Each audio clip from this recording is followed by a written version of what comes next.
Doc, here at part 3 of our review for the Physics of Sound and Music Lab. This is the third part of 5. We're on chapter lab 3, which is the combining of waves, and the first question relates to watching this movie. It's probably faster for you just to watch this movie. I'll talk about the most important formula in this movie, which is the next thing, and that is the formula that relates the wavelength to the frequency and the velocity. So here we're going to look at a problem where we have a wave, and the first question is how many wavelengths are there from one end to the other. Now you can't see the whole thing here. There's actually there's actually 3. Here, look for a crest and a trough, or one pattern.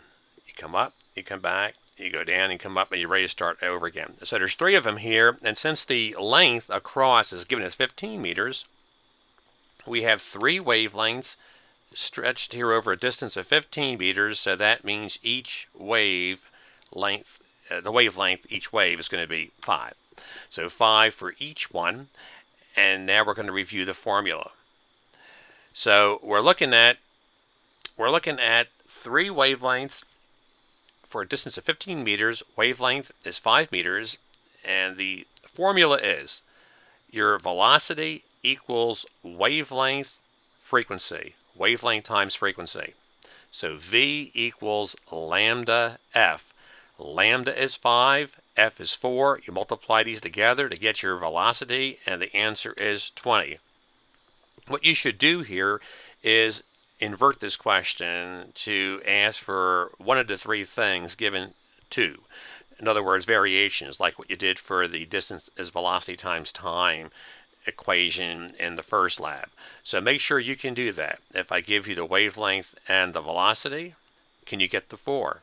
If I give you the frequency and the velocity, can you get the 5? So that's excellent practice to work all the variations. Next is use the above formula to work we did that, and what are crests and troughs?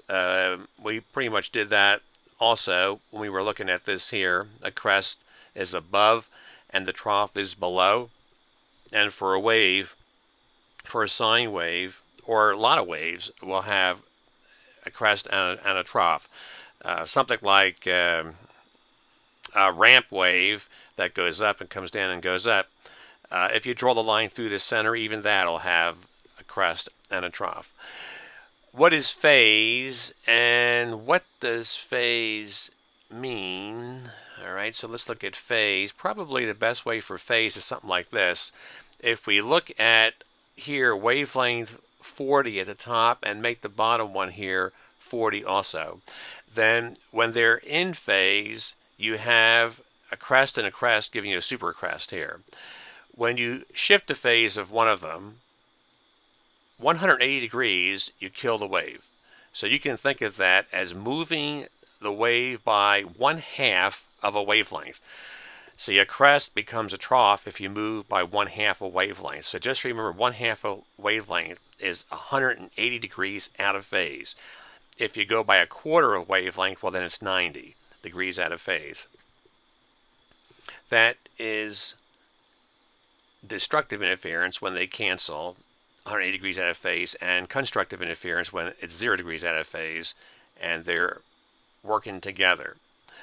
If you look for the next thing here, it said what is a complete waveform for different timbres. Well, we kind of did that already. If you have different shapes here, you just look for one cycle. One cycle does the trick.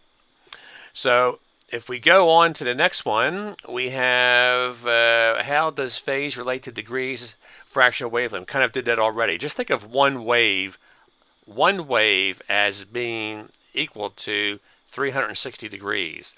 In fact, here, when that dot goes around once, 360 degrees, because the circle's 360, see 90, 90, 90, 90, 4 90s. When this goes around once, look what happens. This one here starts at the top, crest, give me a trough, give me a crest. Hey, it's one cycle.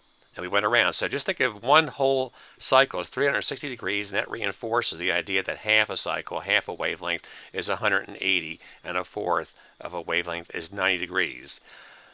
What are beats? Beats occur when the two waves are very, very close together. If they're close together, like here's a 3000 and here's a 3010, that's pretty close. So you would hear the average. You would hear a 3005, and you would hear that pulsing 10 times a second. That's the difference. So you subtract them to get the pulsations, and you take the average to hear the tone, the pitch that you're going to be listening to. How do sine waves appear when you combine them by addition?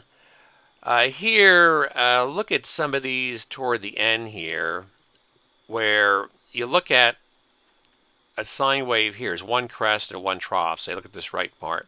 And then if you have a lot of wiggles going on, you basically have the drifting up and the drifting down, and you have these wiggles superimposed. Think of it like that. So you don't really have to like add numbers and go crazy.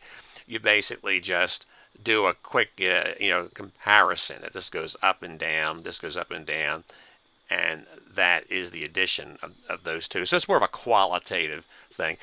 If you get these graphs that have the numbers like we had in the power notes in class, well, then you would just simply like add the numbers, like 1 plus 1 to get 2, or 1 plus -1 to get 0.